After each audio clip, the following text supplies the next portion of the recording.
Buenas, ¿qué tal? Bienvenidos y bienvenidas a una nueva clase.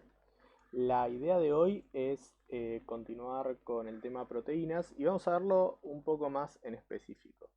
En la clase de hoy vamos a ver un subgrupo, en realidad bastante grande, de proteínas que son las enzimas. Eh, pero antes, a mí lo que me gustaría es recordar, creo que es lo último, o más o menos lo último que hay en la anterior clase, que es el tema de los niveles estructurales de las proteínas, ¿bien? Porque eso es clave y es quizás lo que explica todo lo que vamos a ver a continuación. Entonces, recuerden que las proteínas tienen cuatro niveles. A veces directamente puedo decir, en lugar de nivel primario, puedo decir estructura primaria, eh, estructura secundaria,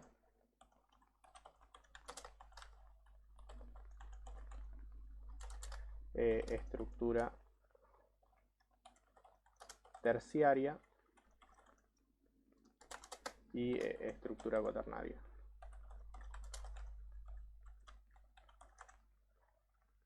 Porque creo que en la última clase no queda muy clara la diferencia entre estructura terciaria y estructura cuaternaria. eh, y nada, creo que es bastante relevante que no haya una confusión ahí. Entonces, siempre recordemos, estructura primaria es la cadena de aminoácidos. ¿Sí? O sea, qué aminoácido hay después del otro y el orden.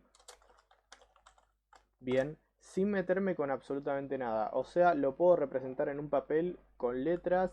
De hecho, cada aminoácido tiene una abreviatura. eh, entonces directamente se pone esa abreviatura en el orden que está. Eh, o sea, por ejemplo, no sé, sí que suponiendo que cada letra es un aminoácido diferente, yo no me lo acuerdo y creo que pocas personas, relativamente pocas personas se acuerdan qué letra le corresponde a cada aminoácido, pero bueno, yo puedo representar una proteína como A, G, B, T, W, A, S, suponiendo que cada letra es un aminoácido diferente. Si a esta altura, si en esta clase no saben o no recuerdan qué es un aminoácido y por qué los aminoácidos son diferentes, eso sí está bastante explayado en la clase pasada. Pero bueno, lo importante es que nada, la estructura primaria de una proteína es simplemente describir qué aminoácidos la componen y en qué orden. ¿Sí? La estructura secundaria la podemos catalogar como la forma tridimensional que adoptan eh, aminoácidos cercanos, entre comillas. Y recordemos que de esto habíamos visto dos como estructuras bastante características, que son la alfa hélice y las hojas beta. Bien, que eso es, digamos, la estructura tridimensional que adoptan los aminoácidos más o menos cercanos en base siempre a las interacciones, sería lo que nosotros conocíamos como interacciones intermoleculares, que en este caso no son intermoleculares porque serían dentro de la misma molécula. Eh, Recuerden que estas moléculas son tan grandes que tienen interacciones sobre sí mismas y generan plegamientos de las cadenas. Después, la estructura terciaria es, podemos resumirlo en cómo se ordenan no sería, sino cómo se distribuyen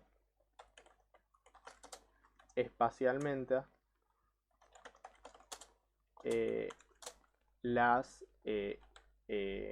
estructuras secundarias.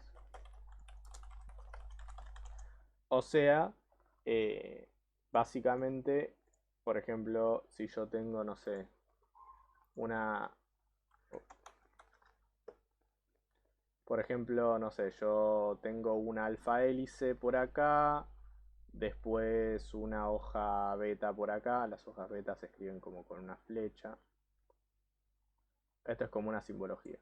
Después otra alfa hélice por acá. Otra hoja beta.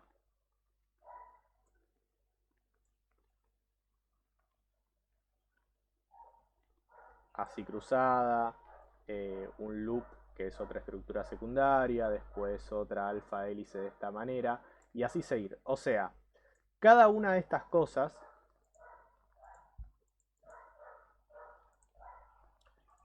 cada una de, digamos, de estos segmentos, esto es una alfa hélice, esto es una beta, esto sería una beta, una hoja beta plegada, otra alfa hélice, otra beta plegada.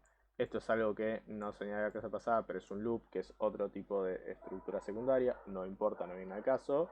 Y acá tenés otra alfa hélice. Cada una de estas es una estructura secundaria, por así decirlo. Es decir, yo describir la estructura secundaria sería decir, tiene una alfa hélice, después una beta, después una hoja beta, después otra alfa hélice, después otra hoja beta, después un loop, después otra alfa hélice. Eso sería describir la estructura secundaria. La hoja tenés una hélice formada por tal, tal, tal y tal aminoácido, una hoja beta formada por tal, tal, tal aminoácido, etc.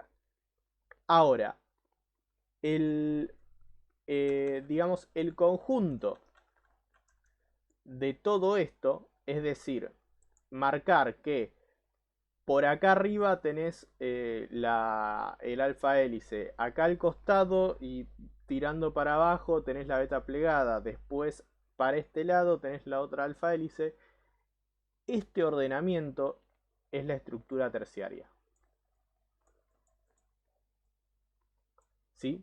Entonces, cada una de estas conforma la estructura secundaria y decir en dónde está cada alfa hélice y cada hoja beta es la estructura terciaria de una proteína.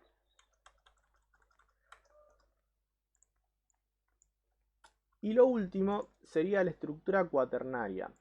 La estructura cuaternaria es, digamos,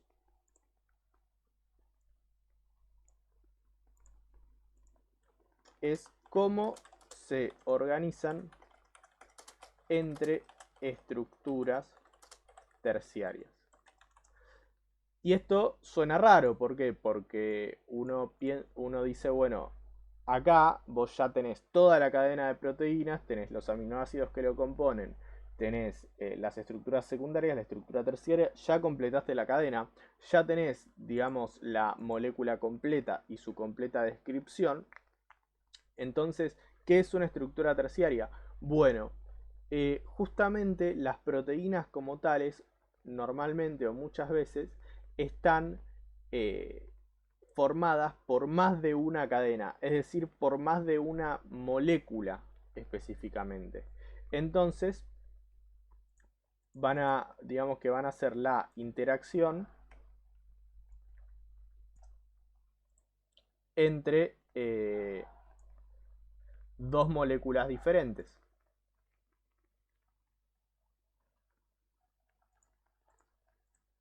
De esta manera. O sea, no tienen que ser iguales. Yo para ahorrar un poco de tiempo eh, la copio y la veo. Entonces, una vez que tengo las dos o más cadenas que conforman la proteína con su estructura primaria, secundaria y terciaria, la combinación o marcar cómo están interaccionando, cómo están conformadas en el espacio eh, las dos estructuras terciarias es la estructura cuaternaria. Entonces, la diferencia normalmente entre las estructuras terciarias y las estructuras cuaternarias generalmente es que hay una separación de cadenas, cosa que antes no teníamos.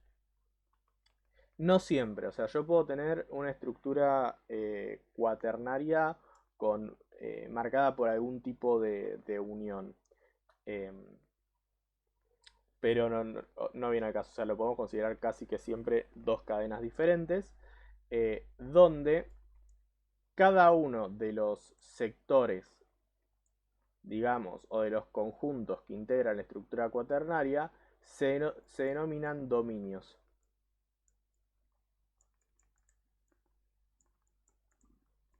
Este sería el dominio 1 y este sería el dominio 2. ¿Sí? No estoy diciendo que siempre se marquen con números, a veces se les da un nombre determinado, pero nada, esto sería la estructura cuaternaria. Creo que esto no me había quedado claro en la clase anterior y la verdad que es bastante importante para entender cómo las proteínas funcionan.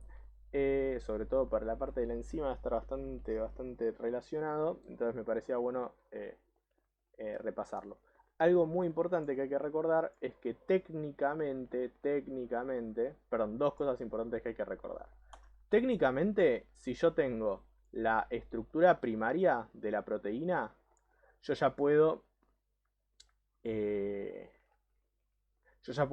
sacar las otras estructuras, técnicamente. O sea, solo con la estructura primaria de la proteína yo puedo encontrar las otras tres estructuras. ¿Sí? ¿Por qué? Porque lo puedo hacer analizando las interacciones que debería haber o las interacciones más favorecidas entre los aminoácidos. Entonces, yo teniendo la estructura primaria puedo sacar la estructura secundaria y la estructura terciaria.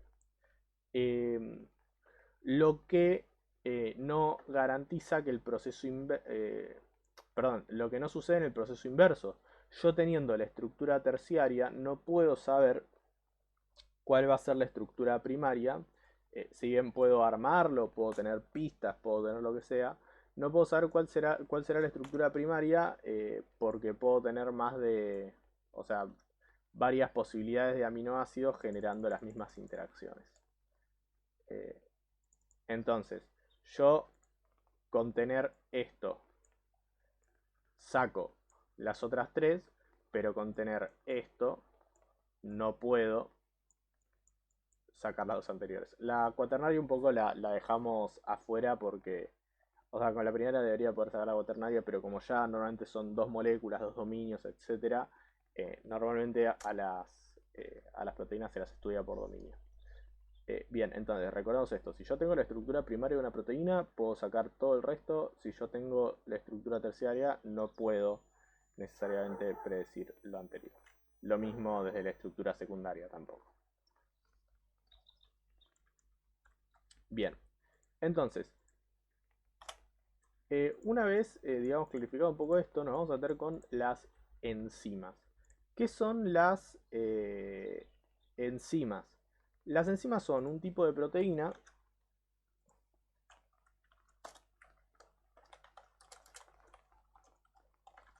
que cumple la función de catalizar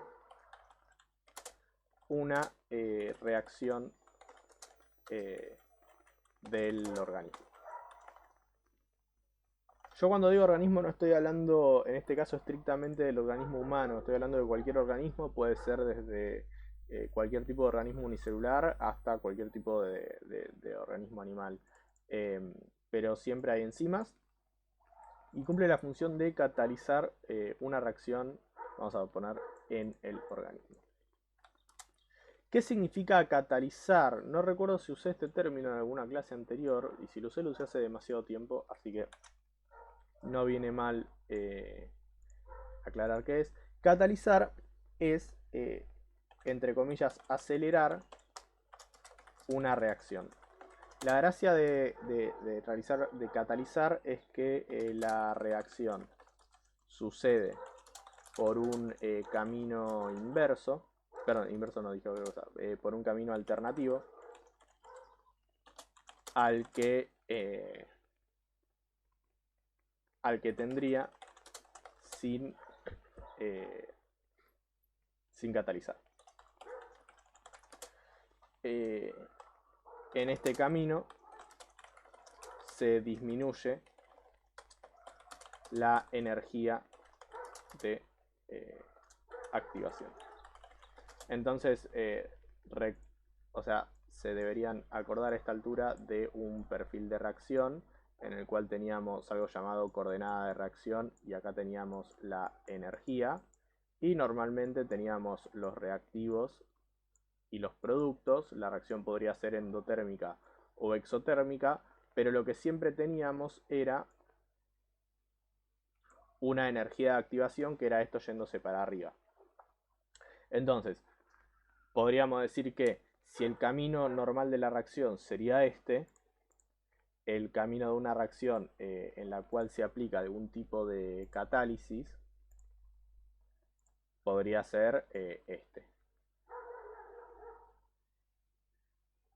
Es decir, una energía de activación menor y eso significa o implica un menor tiempo eh, de menor tiempo de la reacción, literalmente. Ahora, la gracia de las enzimas es que, o sea, hay catalizadores que no son enzimas, ¿sí? De hecho, son bastante normales, existen, en muchísimas reacciones químicas se introducen catalizadores, pero las enzimas lo que hacen es que catalizan, hacen funcionar o generan la posibilidad de reacciones que sin la acción de esa enzima serían prácticamente imposibles. O sea, no termodinámicamente, sino por un tema cinético. Serían reacciones infinitamente lentas que gracias a una enzima suceden. O sea, el poder de, digamos, de una enzima es abismalmente superior siempre al de cualquier catalizador inorgánico. Bien, entonces, tipo de proteína que cumple la función de catalizar una reacción en el organismo. Dentro de estas reacciones puede haber de todo tipo. Hay enzimas que hacen óxido reducción, o sea, reacciones, catálisis de reacciones redox. Hay enzimas que lo que hacen es romper enlaces, formar enlaces y cualquier tipo de reacción que nos ocurra y que se nos ocurra, perdón, y que sucede en un organismo. Hay una frase que a mí me la dijo mi profesora de biología de tercer año y aplicó bastante hasta este momento en mi facultad, y nada de lo que vi en la facultad me demuestra lo contrario, sino que lo reafirma, que es que si algo sucede en el organismo es porque hay una enzima que lo produce. Es decir, todas las cosas que suceden dentro de un organismo están determinadas por la acción de una enzima. Yo la única, esta sería como la frase original, yo la única cosa que le cambiaría después de un par de años y digamos, de ver más cosas, es que sería que lo produce o que lo permite en algunos casos. Pero como sea, siempre eh, la acción, la acción enzimática es fundamental para cualquier proceso que suceda en el organismo. La combinación de todas las acciones enzimáticas de una célula se le llama metabolismo. ¿Sí? Es una palabra que se ha usado mucho. Nada, para que tengan una pequeña noción. Entonces, tenemos, las enzimas son un tipo de proteína que cumplen esta función de catalizar una reacción en el organismo. ¿Cómo funciona una enzima? Bueno, las reacciones enzimáticas, o sea, en las reacciones enzimáticas nosotros tenemos lo que serían los reactivos, pero que digamos, en la jerga más biológica se los llama sustratos.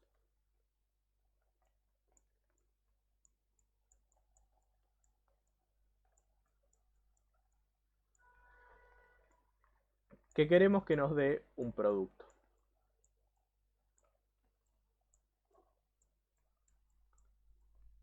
Y acá siempre hay la acción de una enzima. ¿Cómo esto lo vamos a abreviar S y esto lo vamos a abreviar P? ¿Cómo funcionan exactamente, mecánicamente, por así decirlo, las enzimas? Em, no, digamos, es un tema que excede y hay muchísimas maneras en las cuales estos procesos suceden, pero la visualización que yo quiero que ustedes tengan es la siguiente. Tenemos el sustrato, la enzima se pega al sustrato, realiza algún tipo de acción que podríamos decir que lo activa,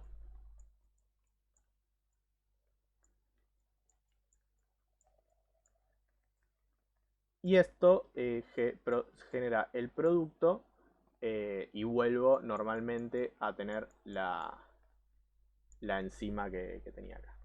Bien, entonces, acá yo lo que estoy diciendo es que la proteína hace algo que es activar. Casualmente, energía de activación, activar, está todo de la mano. Cuando yo digo que lo activa, puede ser muchas cosas. Puede ser que le modifica algún átomo. Puede ser que eh, acerca, en un sentido muy literal de la palabra, eh, el sustrato, perdón, acerca los sustratos, en el caso de que yo tenga más de un reactivo, eh, o puede ser que en algunos casos mueve el sustrato a un lugar más, entre comillas, idóneo. ¿Por qué? Porque cuando uno habla de reacciones en la biología no siempre está hablando de reacciones en estilo directo, sino que no es lo mismo, por ejemplo, lo que sucede afuera de una mitocondria que lo que sucede adentro de una mitocondria, y a veces es necesaria algún tipo de eh, enzima para que el sustrato pueda pasar de un lado a otro de una membrana, por ejemplo. Bien, eh, entonces lo importante es que entiendan y que ustedes sepan que las enzimas actúan de muchísimas maneras, eh, pero su función siempre es pegarse al sustrato, que recuerden que el sustrato es reactivo para cuestiones biológicas, pegarse al sustrato, hacerle algo para que, digamos, sea más propenso a realizar la reacción, eso le decimos que es activar, y así generar el producto que le interesa al organismo. Algo sumamente importante de las enzimas es que son eh, vamos a poner ítems acá. Una pequeña cosa, la combinación de todas las acciones enzimáticas de una célula para obtener energía. Ahí está. Pequeño detalle, se le llama metabolismo. Eh, Algo sumamente importante de las enzimas es que son extremadamente específicas. ¿Sí? Eh, Como su acción, al ser proteínas, su acción está ligada a su estructura, esto lo hablamos en la clase pasada, todo lo que haga una proteína está comandado por la estructura que tiene. Eh, y ustedes piensen que es raro, sería raro que algo que está hecho para, digamos, atrapar de alguna manera o interaccionar con un sustrato específico, después puede interaccionar con otra cosa diferente. Entonces las enzimas suelen ser extremadamente específicas. Es decir, cada enzima sirve para una reacción y para una sola reacción. Normalmente 90% de los casos.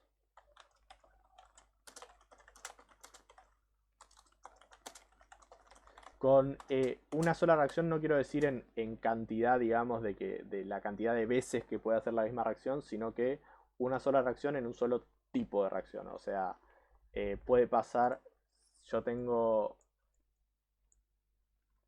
S1, sustrato 1 que pasa a producto 1, va a tener una enzima 1, mientras que si tengo sustrato 2 a producto 2 va a tener una enzima 2.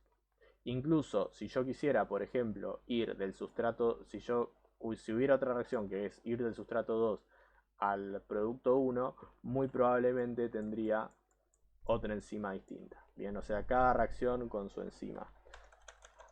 Y esto es interesante porque todos los nombres de las enzimas salen directamente de la acción que realizan.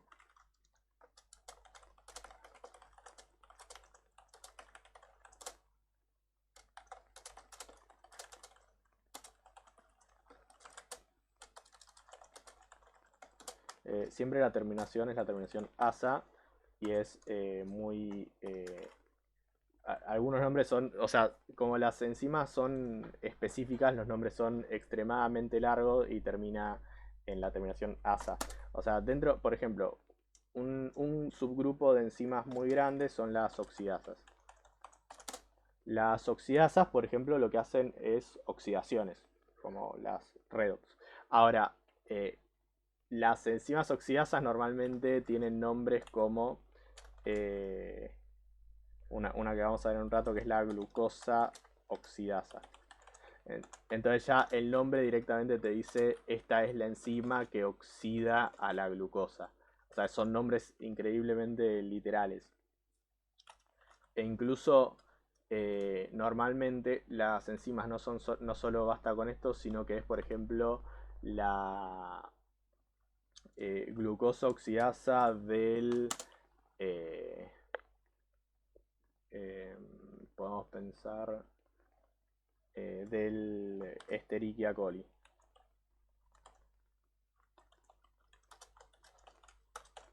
Bien, ¿por qué? Porque el Escherichia coli es un organismo, es un microorganismo, no viene al caso, pero porque no es lo mismo la glucosa oxidasa del Escherichia coli que del rábano. Sí, hay glucosa oxidasa en el rábano. O sea, cada glucosa oxidasa incluso es diferente. Entonces terminan teniendo estos nombres como exageradamente ostentosos y exageradamente literales de lo que hacen. Eh, entonces, em, las enzimas, todas las enzimas tienen lo que se conoce como sitio activo. ¿Qué es un sitio activo? Bueno, si bien la estructura de una proteína siempre es lo que permite o no que realice determinada acción, es en el sitio activo donde sucede efectivamente la reacción o la acción de esta enzima, ¿sí? Entonces, el sitio activo es el lugar específico de la molécula, hablando de la proteína, donde sucede la reacción, o en realidad donde cumple la función propiamente dicho. ¿Sí? O sea, vamos a tener un lugar específico de la enzima donde la acción se va a llevar a cabo, esa activación o lo que sea del sustrato se va a llevar a cabo y ese lugar es el sitio activo. Ahora, ¿de qué hace todo el resto de la enzima si es en ese lugar donde sucede? Bueno, el resto de la enzima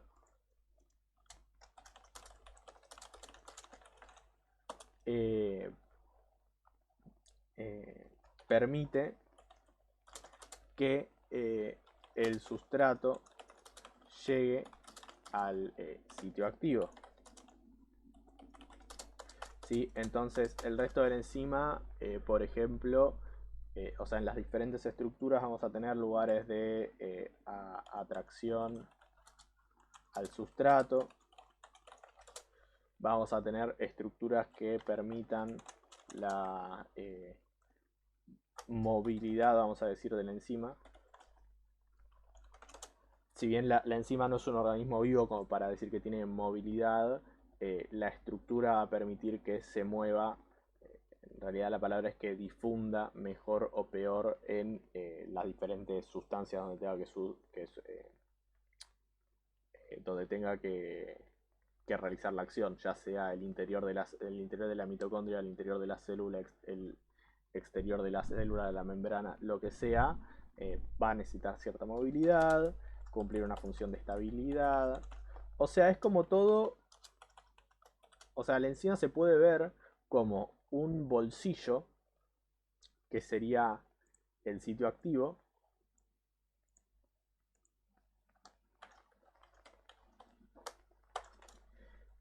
rodeado de todo lo que se necesite para que ese bolsillo funcione.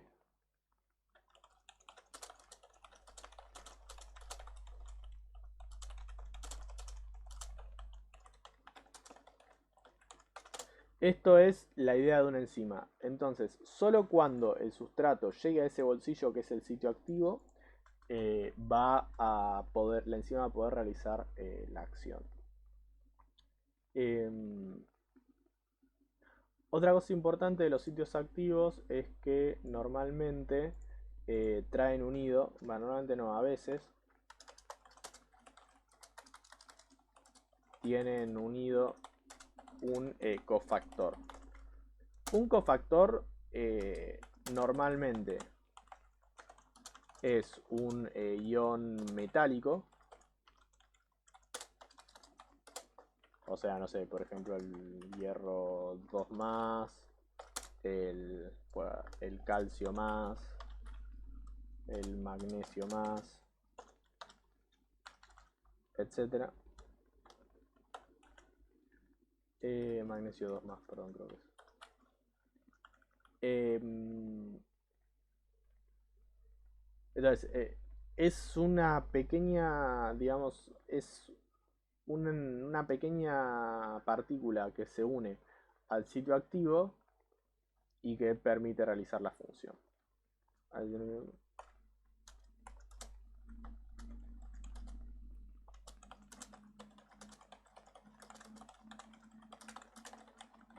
Sí, nada, es un complemento que a veces tiene el sitio activo. Por ejemplo, una proteína que ustedes han escuchado nombrar es la hemoglobina,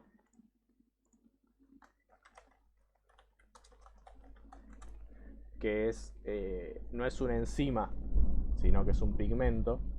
Ojo con eso.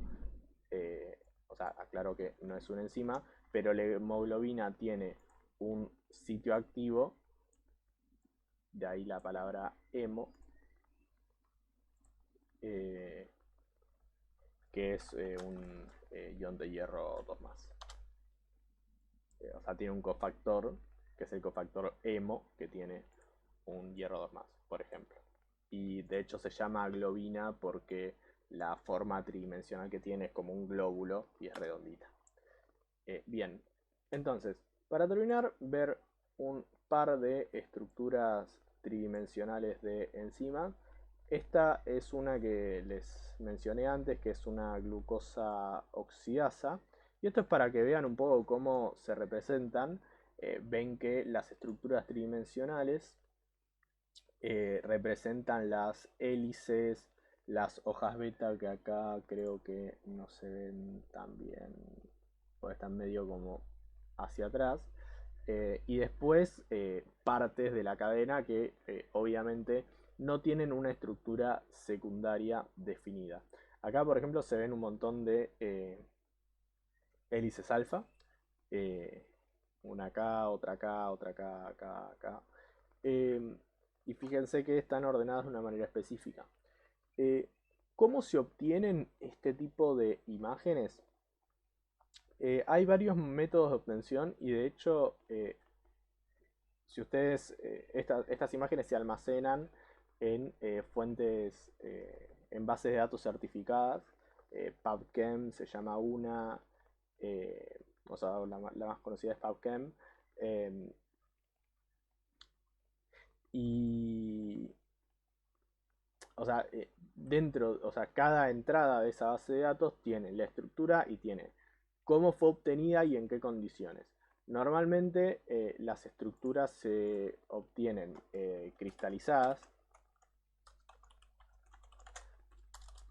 podríamos decir que es congeladas, entre comillas, y por algo que se llama difracción de rayos X, que es básicamente tirarle digamos, bañar esto, o tirarle, digamos, láser de luz eh, a la estructura, ver cómo esos láseres difractan, que es cómo se desvían, y a partir de ahí poder calcular la estructura. Es un proceso bastante complejo, pero es hoy en día un procedimiento súper usado y particularmente barato. O sea, el equipo que hace esto es obviamente carísimo, pero realizarlo per se no requiere ningún tipo de costo adicional, a diferencia de otros métodos.